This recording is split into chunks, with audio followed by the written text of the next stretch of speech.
Recording in progress. Bismillahirrahmanirrahim. Assalamualaikum warahmatullahi wabarakatuh. Waalaikumsalam.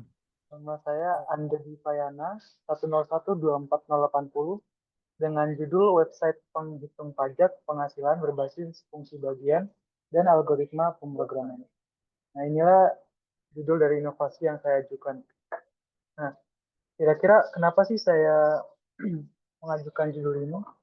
Yang pertama karena adanya kalkulator pajak yang diberikan pemerintah ini belum efisien begitu, masih sulit untuk digunakan.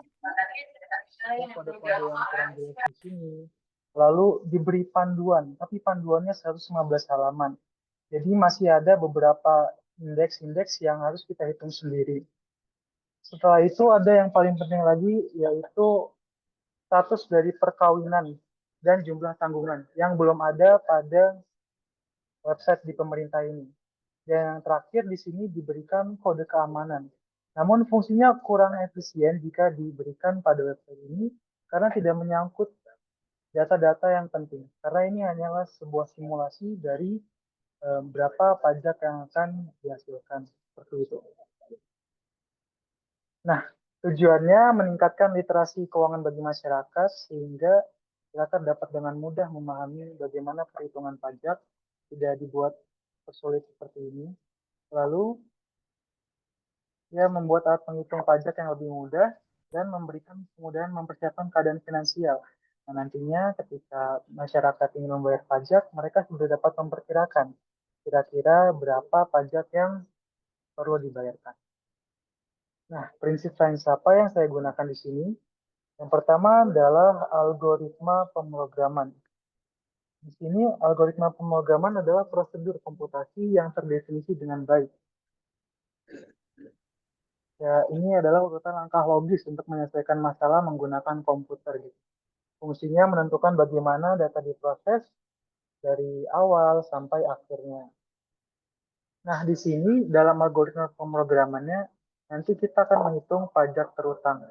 Pajak terutang ini akan dihitung menggunakan prinsip piecewise function, di mana ini adalah fungsi matematika yang memiliki aturan berbeda untuk bagian-bagian tertentu dari domainnya. Nah, dua prinsip sains ini adalah yang telah dipelajari pada semester 1, piecewise function matematika 1A dan algoritma pemrograman ini pada pengenalan komputasional. Nah, ini adalah piecewise function-nya, jadi nanti kita misalkan mempunyai penghasilan sebesar sekian, maka nanti tarif pajaknya adalah 5%. Nah, dari ini kita buat sebuah fungsi bagiannya. Nah, ketika kita mempunyai penghasilannya 0 sampai 60 juta, maka tadi kan tarif pajaknya 5%. Maka 0,05 dikali dengan X. Di sini X-nya adalah penghasilannya. Lalu setelah dijadikan fungsi piecewise seperti ini, maka langkah selanjutnya adalah dijadikan sebuah codingan seperti ini agar bisa tertampil pada webnya. Nah, ini juga sederhana saja yang telah dipelajari pada semester lalu. Misalkan gaji kita yang tadi 0 sampai 60 juta ini, maka nanti akan masuk ke golongan yang ini, yang lebih dari 0 tapi kurang dari 60 juta. Yang ini. Oke, selanjutnya adalah metode. Bagaimana sih kita dapat membuat inovasi ini? Yang pertama, pastinya kita perlu mengetahui perhitungan pajaknya itu seperti apa. Nah, perhitungan pajaknya itu seperti ini. Gaji bulanan kita dikalikan 12 sehingga dihasilkan gaji pokok. Dan ditambah dengan tunjangan honorarium lembur, ini akan menghasilkan gaji bruto. Gaji-gaji bruto ini dikurangi dengan biaya jabatan, asuransi, dan donasi, lalu dikurangi dengan status perkawinan dan total tanggungan. Misalkan kita di sini sudah menikah, maka penghasilan yang kena pajaknya nanti akan dikurangi sebesar 3.500.000. Lalu misalkan kita sudah mempunyai anak, akan menghasilkan akan dikurangi 3.500.000 lagi. Dan seterusnya sampai maksimal tanggungannya adalah 3. Jadi setelah kita memiliki anak keempat, maka tetap yang dipotong hanyalah 3 anak itu. Nah, setelah itu maka setelah potongan itu penghasilan yang didapatkan sudah penghasilan neto. Dari penghasilan neto ini nanti kita masuk lagi ke fungsi visualize function yang tadi. Setelah dibuat codingannya seperti ini, maka kita langsung saja kepada pembuatan websitenya sendiri. Nah, untuk pembuatan websitenya di sini saya menggunakan VS Code. Silakan saja saya berikan nama pada foldernya yaitu aplikasi pajak. Di sini saya membuat dua folder dan satu file. Nah, satu file ini adalah text_app.py, saya namakan itu. Ini sebagai file utama untuk menjalankan aplikasi Flash. Aplikasi Flash ini untuk pajak seperti itu, frameworknya, maaf, bukan untuk pajak. Framework dari codingan ini untuk ditampilkan di web seperti itu. Jadi nanti di sini codingannya yang tadi ada visual function dan sebagainya, itu nanti bisa disesuaikan saja dengan kebutuhan kita.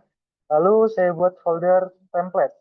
Di sini folder template-nya untuk menyimpan file HTML yang digunakan aplikasi Flash tadi. Nah,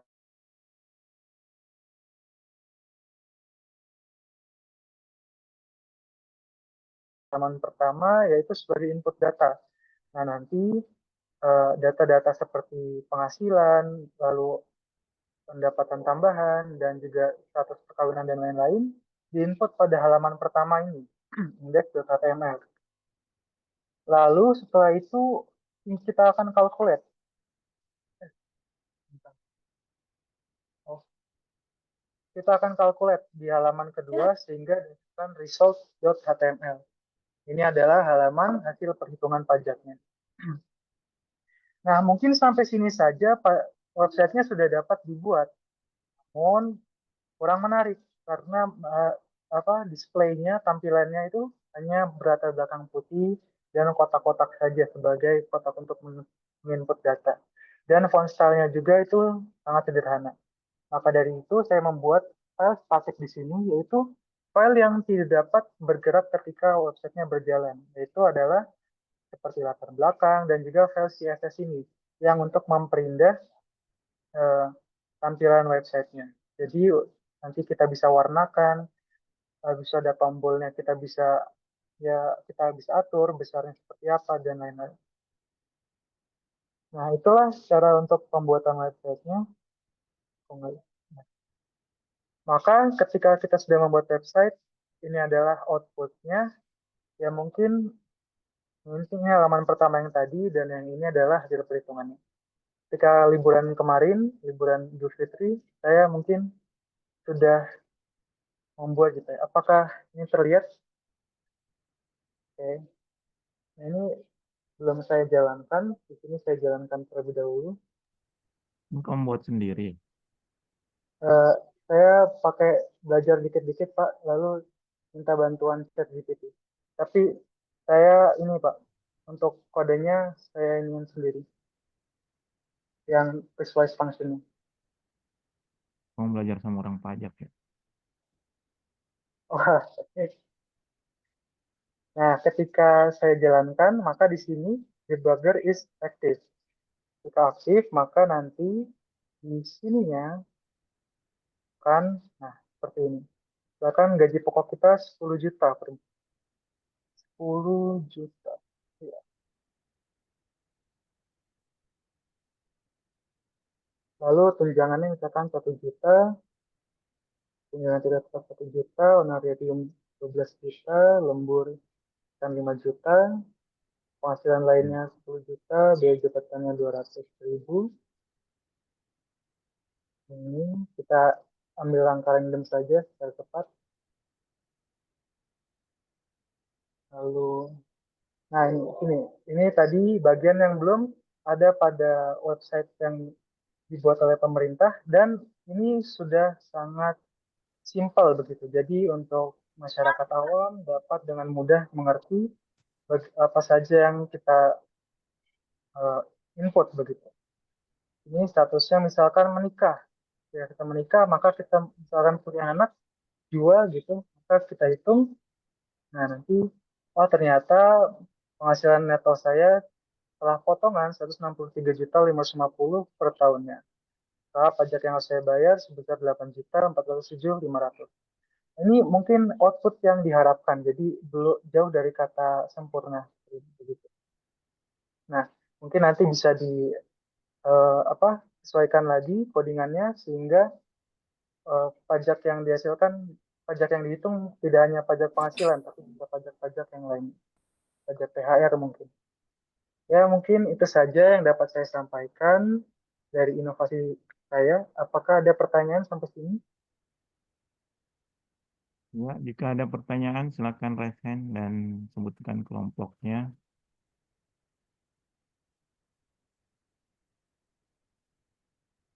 Silakan Anata Pindika.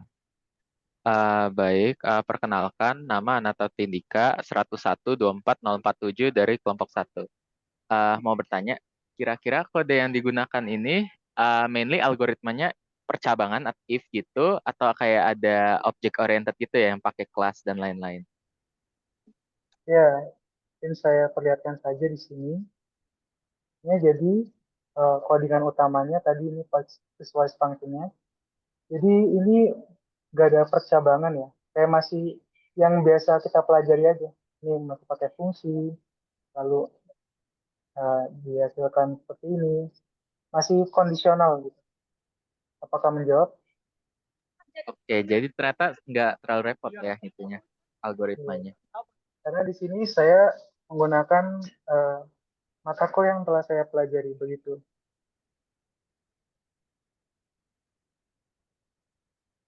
Apakah menjawab? Oke, thank you.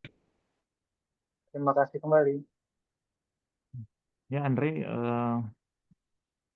komentar saya yang pertama, ini bisa dibuktikan ya dengan yang algoritma yang kamu bisa lakukan, bisa gunakan. Memang belajar dari orang pajak bukan? Enggak ya? Enggak, Pak. Jadi dulu pas SMA itu kan mungkin yang mengambil pelajaran ekonomi pernah dipelajari, Pak, secara perhitungan pajak penghasilan Saya jadi berdasarkan lihat, pasal 21. kemampuan kamu memang kayaknya cocok di matematika keuangan ya. Jadi ke depan bisa diasah lagi terkait itu. Kemudian yang kedua, Anda menggunakan Pepys Waste Function ya. Ya. Apakah itu umum digunakan untuk yang di matematika dasar atau tidak? Wah, ini sangat sering ditemukan, Pak, di soal. Jadi ketika suatu fungsi itu banyak sekali kondisinya. Jadi misalkan di sini kondisi yang pertama ketika X-nya kurang dari nol maka fungsinya nol. Ketika X-nya 0 sampai 60 juta, ini penghasilan kita, maka nanti fungsi pajaknya 0,05 dari penghasilan kita. Seperti itu, Pak. Oke, terus PKP-nya ini PKP hasil bruto atau neto? Ini hasil netonya, Pak. Kan tadi dalam perhitungan pajaknya, kita sudah menghitung sampai status perkawinan dan total tanggungan ini. Jadi mainnya langsung dari netonya ya. Nanti bisa langsung ada potongannya berapa, bisa juga ditampilkan nggak ya? Potongan, eh, jadi hitung manual gitu ya, Pak? Iya. Oh, mungkin itu belum saya buat ya, Pak. Nanti Nah, ke depannya saya karena akan rata tambahkan. karena rata-rata netonya itu ada potongan, bisa kita tahu berapa potongannya gitu ya. Tapi memang harus ada kisarannya sih. Oh, Eh, Cukup baik penjelasannya. Saya apresiasi presentasi dan prinsip sainsnya dan tanya jawabnya. Jadi apa kamu bisa simulasikan dengan baik. Nah, ini mungkin nanti gambaran juga untuk kelompok ya. Kalau ada kelompok bisa menjelaskan seperti ini, salah satunya ya bisa menjadi acuan. Tapi kan ada dua prinsip nanti ya. Dari kimianya apa nih harus digali nih. Mungkin bisa dari perangkatnya atau apa. Yang terlalu matematika banget kalau nanti untuk yang kelompok. Kalau dari saya, mungkin ada penjelasan sedikit terkait yang bisa orang awam ikuti ya. oh ya Dari Pak, nanti saya akan. tahapan-tahapannya. Kalau algoritmanya udah dari Andre ya, cuman kalau dari segi tahapan-tahapannya, apakah menjawab apa yang tadi Andre ingin sampaikan di tujuan? Ya, dari tujuan kan tadi saya ini Pak, mempermudah perhitungan itu ya, mempermudah orang lain untuk mengerti. Jadi di sini tidak langsung dihitung pajak netonya, penghasilan Hmm. netonya. Kan kalau di Ya. website pemerintah tadi langsung penghasilan netonya seperti itu, atau Ya, jadi penghasilan brutonya. tahapannya yang kamu sampaikan itu belum sederhana, masih menuliskan program dan membuktikannya kan. Hmm. Kalau misalnya ada prosedurnya lah yang bisa orang awam lakukan, jadi memberikan kemudahannya itu kelihatan. Baik, Ini kan baik Pak. pembuktiannya udah oke. Cuman dari segi kemudahannya itu berikan poin-poinnya, tahapannya, prosedurnya. Oke, Andre, Baik Pak, terima kasih Pak. diperbaikan slide. Baik, terima kasih Andre. Silakan ditutup. Selanjutnya Nova. Ya, terima kasih. Kalau tidak ada pertanyaan lagi, wassalamualaikum warahmatullahi wabarakatuh. Salah.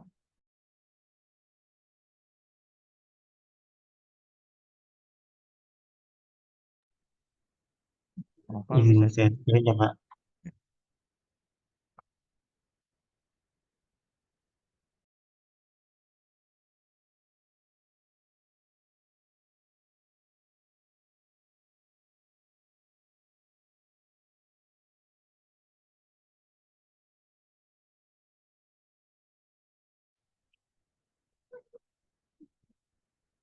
bilang lagi Nova. Oke.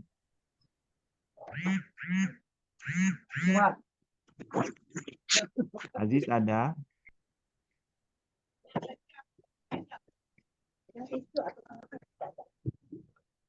Sebelumnya apakah suara saya sudah terdengar? Ya. Badril Aziz ada ya? Hadir Pak. Oke. Silakan Nova. Bismillahirrahmanirrahim. Assalamualaikum warahmatullahi wabarakatuh. Salah. Saya Muhammad Nova Naim dengan NIM 1052407. Saya akan mempresentasikan judul dari rancangan proyek saya, yaitu pemanfaatan sistem pendingin absorpsi amonia air untuk aplikasi pendinginan cepat pada industri makanan dan farmasi. Latar belakang kenapa saya memilih ini, itu karena industri makanan dan farmasi memerlukan sistem pendinginan yang andal untuk menjaga kualitas dan keamanan produk. Namun di daerah terpencil, keterbatasan akses listrik dan infrastruktur menjadi kendala utama dalam penyediaan fasilitas pendingin konvensional. Sementara itu, banyak sumber panas buangan dari proses industri kecil maupun potensi energi terbarukan seperti panas matahari yang belum dimanfaatkan secara optimal. Teknologi refrigerasi absorpsi amonia air dengan sistem heat recovery menjadi solusi yang tepat karena mampu menghasilkan pendinginan dengan memanfaatkan energi panas sebagai penggerak utama. Tujuan dari rancangan proyek ini yaitu mengembangkan sistem pendingin yang efisien, hemat energi, dan ramah lingkungan untuk mendukung keberlanjutan operasional industri makanan dan farmasi di wilayah terpencil. Nah, untuk metodenya sendiri, dapat dilihat ilustrasi seperti pada gambar. Nantinya amonia cair itu akan ditempatkan di evaporator, yang dimana dia akan menguap dengan menyerap panas dari lingkungan, sehingga akan menghasilkan efek pendinginan. Setelah itu, akan dialirkan ke absorber, di mana larutan air dengan tambahan litium bromida menyerap uap amonia dari evaporator, membentuk larutan kaya amonia. Kemudian, larutan yang kaya amonia akan dibawa oleh pompa larutan ke generator dengan tekanan yang lebih tinggi. Heat exchanger di sini akan meningkatkan efisiensi termal dengan memindahkan panas dari larutan panas yang keluar dari generator ke larutan dingin yang masuk ke generator. Di generator sendiri, tempat larutan dipanaskan menggunakan sumber panas eksternal sehingga akan melepaskan uap amonia dari larutan. Dan dari generator itu akan dipindahkan ke kondensor, di mana uap amonia akan didinginkan sehingga akan menjadi cairan kembali setelah keluar dari generator. Nah, cairan dari kondensor ini akan masuk ke katup ekspansi sehingga akan menurunkan tekanan dari amonia cair. Setelah itu akan masuk kembali ke evaporator sehingga siklus pendinginan akan berulang kembali.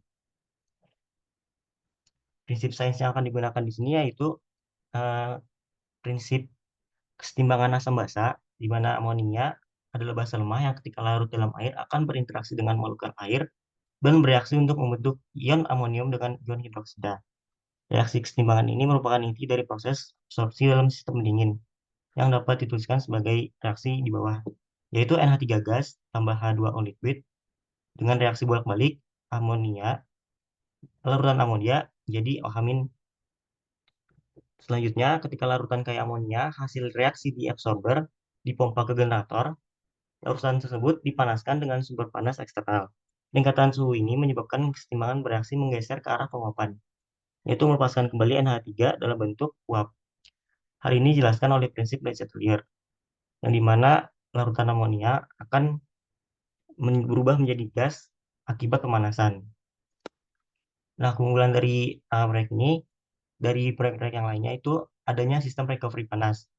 Recovery panas yang dihasilkan oleh generator itu akan disimpan di dalam thermal storage tank, yaitu dalam tangki berisi air atau PCM, misalnya parafin, yang dapat menyimpan panas hingga 6-12 jam. Nah, biasanya itu menggunakan material phase change, sehingga akan menyesuaikan dengan fase dan suhu yang ada. Nah, panas ini bisa digunakan saat sumber panas utama, misalnya energi surya atau biomasa, dan yang lainnya tidak tersedia, misalnya pada malam hari. Nah, apa manfaatnya? Yang pertama itu dapat meningkatkan efisiensi energi, mengurangi pengurusan energi dengan memanfaatkan panas yang sebelumnya terbuang, mengurangi biaya operasional, dan juga ini ramah lingkungan, yaitu mengurangi emisi karbon dari penggunaan energi tambahan.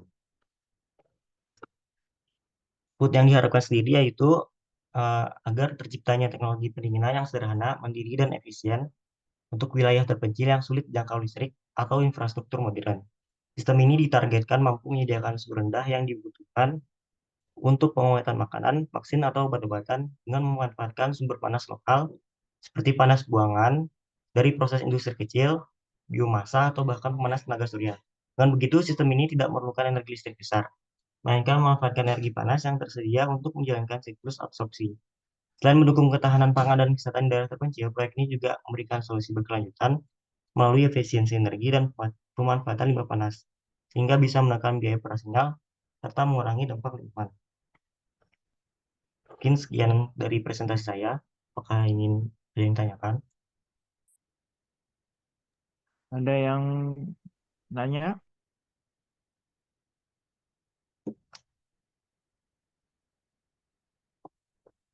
Ayo dari kimia, nggak ada yang nanya? Aduh, Noval, Iya, Pak. eh, coba lihat judulnya. Sudah ada yang pernah melakukan ini nggak? Dan apa kelebihanmu dari yang sebelumnya?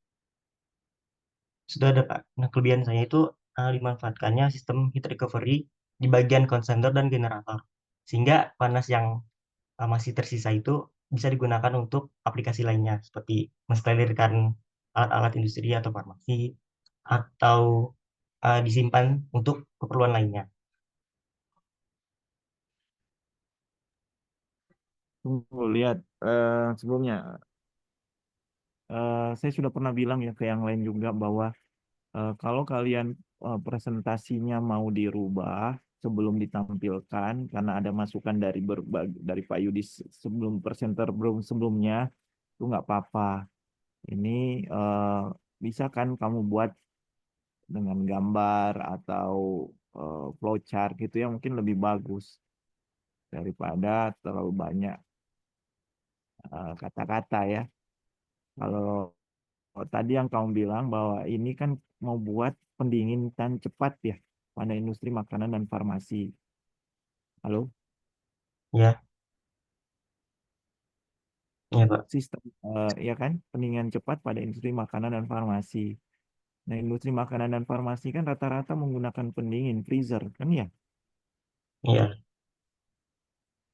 Ya, di situ kan ada prinsip gimana eh, kalor yang diserap sama kalor yang dikeluarkan sama dengan nol, betul ya? mhm. Di termokimia ya. Nah, di sini sistem pendingin absorpsi amonia air ini bedanya apa? Apakah absorpsinya ini mengabsorpsi gasnya sehingga kalornya berkurang lebih cepat atau bagaimana dari sistem pendingin? Kamu pernah belajar kan sistem pendingin kulkas ini dia masuknya perubahan kalori yang mana? Ini tuh di perubahan Tahu? color di amonianya, Pak. Di Hah? di evaporator. Perubahan color di amonianya. Di evaporator itu colornya itu akan meningkat. Sehingga di absorber itu Ini nantinya akan pada diserap tekanan oleh tetap atau volume tetap? Tekanan tetap, volume tetap, atau kalorinya tetap? pada volume tetap. Volume tetap. Oke. Dan di sini menggunakan absorben ya ini ya, LIBR. Fungsinya apa sih? Sebenarnya Dia LIBR ini menyerap itu, uap amonia. iya, sebenarnya fungsi lithium bromida ini sebagai zat aditif ya, Pak. Untuk mempercepat penyerapan uap amonia ini ke larutan. Berarti pendingin yang lain pernah menggunakan amonia juga ya? Pernah. Yang saya bingung itu highlightnya yang apa? Highlightnya apakah absorpsi dengan absorben LIBR berarti? Ya kan? Membedanya dengan yang pendingin yang lain itu ya. Iya juga, Pak. Ya, saya mau nanya aja karena kamu tadi belum mengungkapkan bahwa yang sudah ada seperti apa, yang kamu tawarkan seperti apa. Tiba-tiba outputnya langsung ingin ke eh, daerah-daerah pelosok gitu loh. Nah, itu yang saya belum dapat koneksinya tuh. Harusnya kamu jelaskan yang sudah itu seperti apa. Menggunakan amonia, betul ya? Betul, Pak. Nah, terus kayak larut kali, tapi menggunakan absorben nggak atau langsung kondensor? Ini nggak ada kondensor ya pendingin. Ada ya? Ada, Pak. Nah, tuh kamu lihat tuh kan ada Q kan? Q itu kalor Hmm, kan ya? ya, Ya, harusnya jelasinnya ini. Jadi saat Q-nya masuk, terus ada Q yang keluar, terus ada apa itu QE, QC, QH, QO.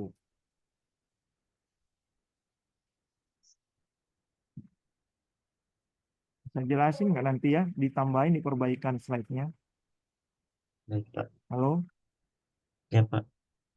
Nah, ini kan berpengaruh terhadap entalpi ya. Perubahan Hmm, panas yang dihasilkan. Generator pasti Q-nya naik. Tapi absorben Q-nya turun, misalnya. Tapi kan reaksi di generator, reaksi ke absorben, reaksi ke evaporator, itu kamu baru cuma jelaskan antara kondensor sama evaporator kalau nggak salah. Coba lihat reaksinya. Next. Nah, ini prinsip sains yang di dalam larutan kan NH3 tambah H2O, betul ya? betul, Pak. Nah, terus di evaporator ada pemanasan menjadi NH3 kembali. Nah, tidak dijelaskan dari segi apa. Coba lihat prosesnya tadi sebelumnya. Nah, di absorber sama di generator kan ya? Hmm, Ya kan? iya, Pak. Coba dicek lagi. Next. Coba tadi next. Nah, next. Next tadi ya. Ini kan reaksi di kondensor ya, sebelah kiri ya. Sebelah Hmm, kanan itu evaporator kan. Q-nya positif atau negatif? negatif. Tahu. Masa nggak tahu? Kalau pemanasan itu energinya diserap atau dilepaskan? Dilepaskan, bukan. Hah? Energinya diserap. Kalornya dilepaskan. Nyerap energi atau melepaskan energi?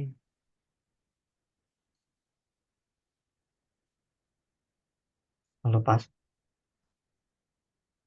Ini kayaknya yang sebelah kanan kesetimbangan ya. Soalnya kamu bilang prinsip Le Chatelier. Chatelier kan untuk kesetimbangan kan ya? Iya, Pak. Sebelah kanan itu kan reaksinya bukan kesetimbangan, kiri kesetimbangan. Mana yang benar? Ya, kayaknya kesetimbangan deh ini. Coba dicek lagi. Atau dia eh, bukan kesetimbangan ya. Jadi coba dicek lagi arah reaksinya setiap tahapan evaporator, kondensor, generator, dan eh, absorpsi ya. Dan juga kamu bisa jelaskan dari prinsip termodinamika, entropinya bernaik atau turun. Kalau kamu lihat tuh entropinya naik nggak? Kalau dia dari fase cair ke gas, Baik. naik ya. Berarti delta S-nya positif ya untuk yang pemanasan. Dan dia melepaskan tol. Ya. Nah itu mungkin prinsip sainsnya yang perlu ditambahkan ya. Next coba. Nah ini sudah ada keunggulannya. Cuman ada sistem recovery panas, manfaat sistem recovery panas eh, dari yang sebelumnya berarti tidak ada recovery panas. Belum ada, Pak. Belum diintegrasikan Harusnya dengan ada keunggulan dan kekurangannya dengan yang sudah ada ya. Jadi dibandingkan juga untuk perbaikan selanjutnya. baik, Pak. Oke, itu saja mungkin dari saya.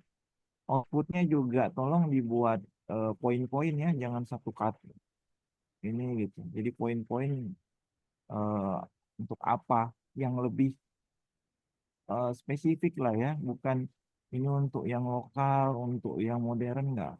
Tapi menurut saya kelebihannya dengan ada adsorpsi ini sebenarnya mempercepat pendinginan. Nah kan karena ada apa LIBR di situ kan ditambahkan padatan itu kan Ya, padatan LIBR ya. Baik, itu saja mungkin dari saya. Next, Badli Aziz. Terima kasih Noval, diperbaiki ya. baik, Pak. Sekian saja dari saya. Wassalamualaikum warahmatullahi wabarakatuh.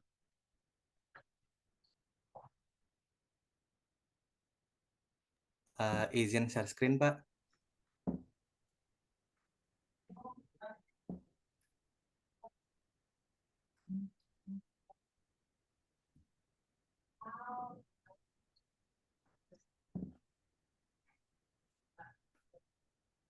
Sebelumnya apakah suara saya terdengar, Pak? Belum, ya sudah. Baik.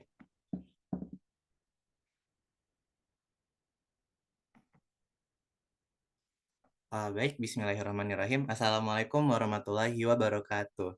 Uh, Sebelumnya, perkenalkan nama saya Badril Aziz dengan NIM 105246062 dari kelompok 5 K02 Pengenalan Rekayasa dan Desain. Nah, kali ini saya akan mempresentasikan hasil rancangan rekayasa dan desain saya dengan judul Sistem Penyaring Air Otomatis Berbasis Koagulasi dan Filtrasi untuk Skala Rumah Tangga.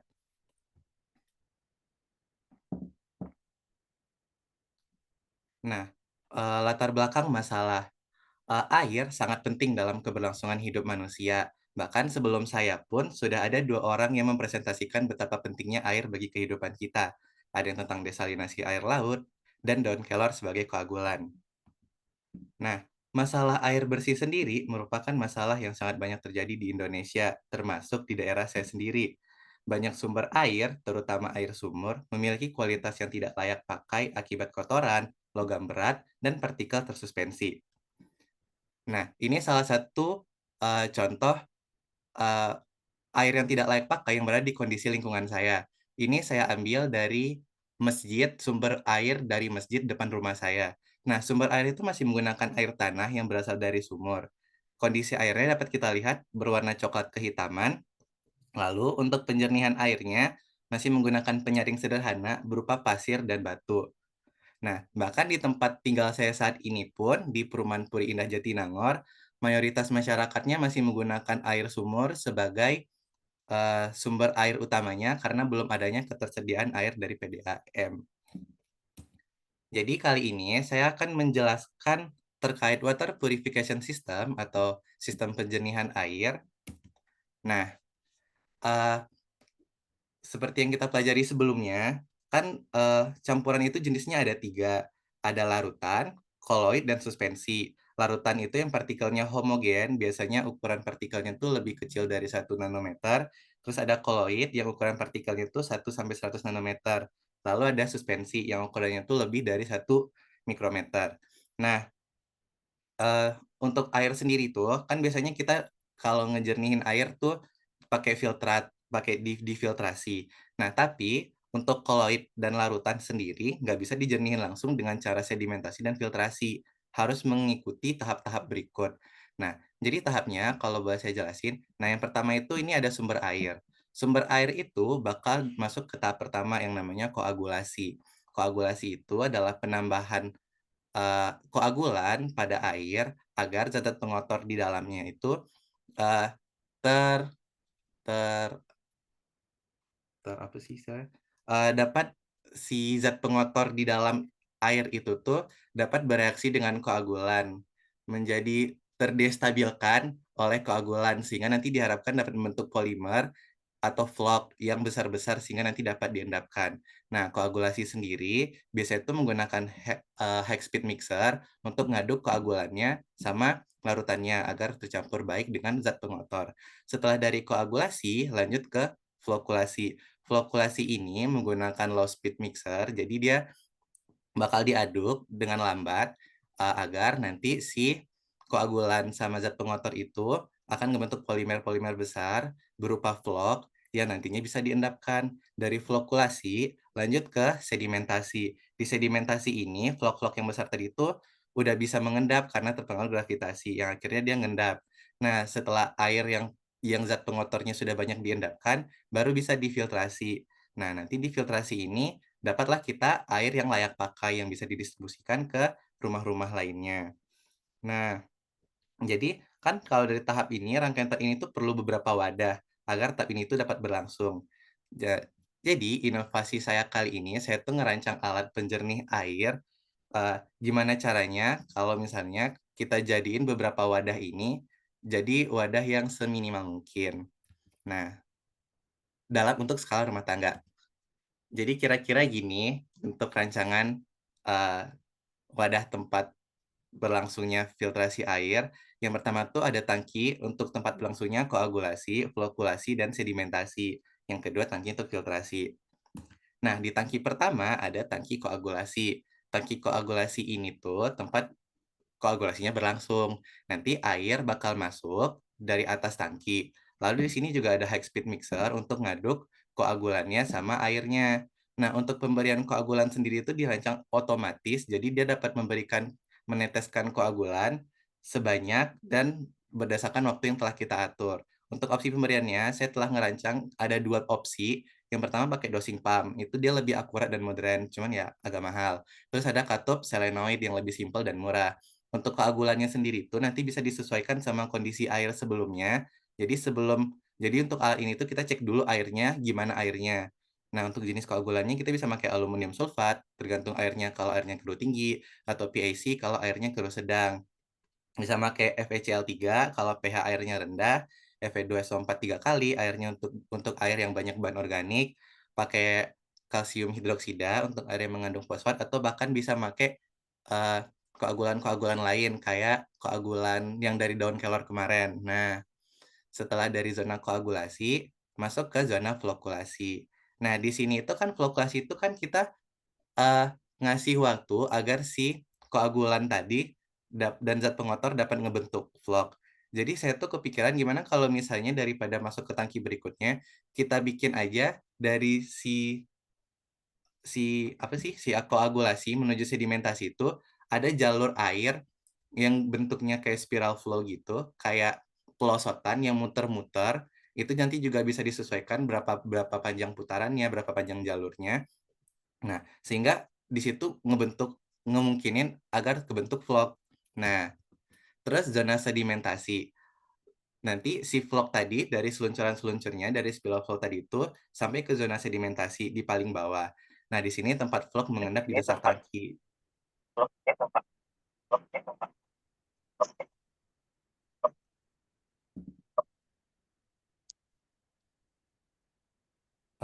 Maaf Pak, apa ada Lanjut. Nanti di zona sedimentasi ini, vlog akan mengendap di dasar tangki. Di tengah-tengah tangkinya juga bakal ada pipa outlet biar airnya bisa lanjut ke tahap filtrasi.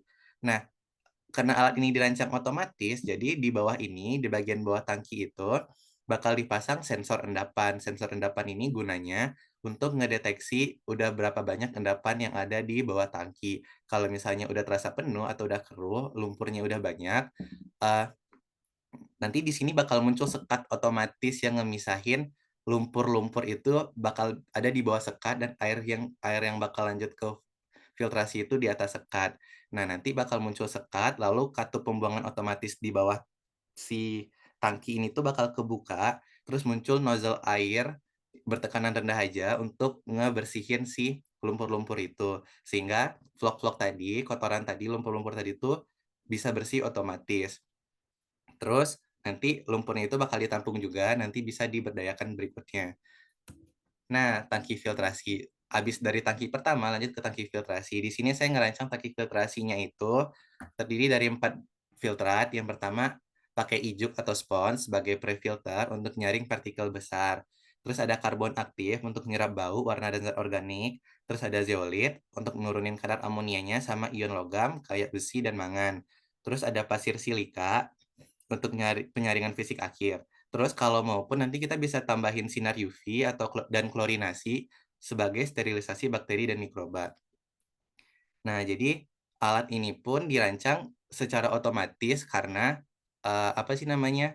Dari yang saya studi kasus saya untuk masalah yang di masjid saya itu tuh pembersihan alatnya itu tuh jarang banget, bahkan cuman kayak di hari-hari besar keagamaan aja. Dan untuk rumah tangga sendiri pun kan kadang orang-orang pada sibuk, sehingga pembersihan itu pun agar alatnya bekerja lebih efektif, dia dirancang otomatis dapat membersihkan alatnya sendiri. Nah, jadi nanti gimana standar air layak pakai berdasarkan WHO dan Permenkes RI nomor 2 tahun 2023, air yang layak pakai itu yang kekeruhannya maksimal 5 NTU, yang pH airnya ideal antara 6,5 sampai 8,5. Kandungan zat besinya maksimal 0,3 mg per liter, mangannya maksimal 0,1 mg per liter, coliform sama E. coli-nya 0 per 100 mili. Warnanya maksimal 15 true color unit. Nggak berbau, nggak berasa, zat kimia berbahayanya harus di bawah ambang batas yang ditentukan WHO dan Permenkes. Nah, jadi untuk teman-teman yang punya saran, kritikan maupun pertanyaan, silakan on mic biar kita bisa belajar bareng-bareng. Silakan, ada pertanyaan?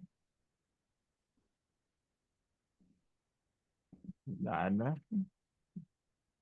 Kimia ini kok jadi pasif ya angkatan sekarang. Matematik lumayan sih. Yuk, nggak ada.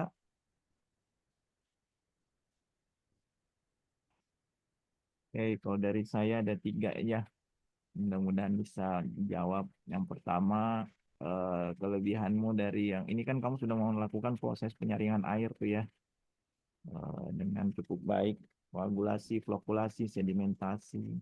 Nah, yang orang sudah lakukan kan tuh rata-rata itu combine dari 3 itu ya, bahkan ditambahkan ada absorpsi ya dengan menggunakan material tertentu. Nah, tadi kamu ada kelebihannya ada dibuat sirkular ya, vlognya ya. Halo. Iya Pak, Nah, terus sedimentasinya dibuat apa tadi? pembersihan otomatis Pak di bagian bawah tangki.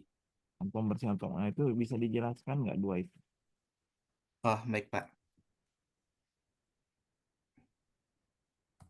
Nah, nanti kan kalau di zona flokulasi sendiri kan sebenarnya uh, tempat di mana, apa sih namanya, proses di mana si air yang ada zat pengotornya dikasih koagulan.